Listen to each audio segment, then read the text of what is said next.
Hello and welcome to this video on one of the most powerful and important texts in the history of English literature and political thought, Areopagitica by John Milton.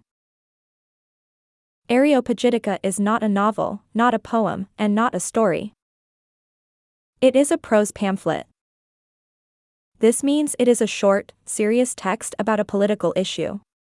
John Milton wrote it in the year 1644 during a very difficult and chaotic period in English history. At that time, England was in the middle of a civil war between the king and parliament. There was conflict about religion, politics, and freedom. In 1643, the English parliament passed a law called the Licensing Order. According to this law, no book, pamphlet, or printed material could be published unless it was approved by government officials. This process was called licensing. If something was printed without permission, it could be destroyed, and the author could be punished. This was a form of censorship, the control of ideas by the government.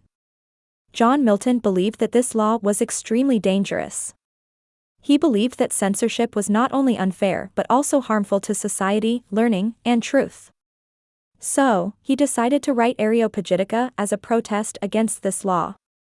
He wrote it not as a poem, but as a formal and serious speech addressed to the English Parliament. The title Areopagitica by John Milton comes from the Areopagus. It was the name of a council of judges in ancient Athens. By using this title, Milton connects his ideas to the ancient Greek tradition of free speech and public debate. He wanted his audience to understand that the freedom to speak and publish ideas is one of the oldest and most respected human rights. Now let us look at the key arguments of Areopagitica by John Milton. First, Milton argues that censorship does not protect people. Instead, it prevents them from learning. He believes that people must be allowed to read both good and bad ideas so that they can learn to judge what is right. If people never see false ideas, they will not understand what truth really is. In his words, truth and falsehood should be in a free and open encounter. Second, Milton says that reading a bad book does not make a person bad. People are not machines that repeat what they read. They have reason, judgment, and moral sense. He believed that a strong person becomes wiser by reading many different ideas, including those that are wrong or dangerous. Third, Milton says that censorship is an insult to human intelligence. It suggests that people are too weak to think for themselves. But Milton believed that human beings were created with reason by God, and they must be allowed to use that reason freely. He says, "Give me the liberty to know, to utter, and to argue freely according to conscience, above all liberties." This is one of the most famous lines in the whole pamphlet. It means that the greatest freedom is not physical freedom, but intellectual freedom, the freedom to think and speak what you believe. Fourth, Areopagitica by John Milton argues that the Bible also contains controversial content that could be censored under strict licensing laws, yet it remains a sacred source of truth. He uses this to show that even revered texts would fail censorship standards. In this way, he highlights the absurdity of suppressing books based on potential harm. Fifth, and most importantly, Milton says that truth is like light. When we allow all voices to speak, truth will always shine brighter than lies. He believed that the best way to find truth is through open debate, not silence.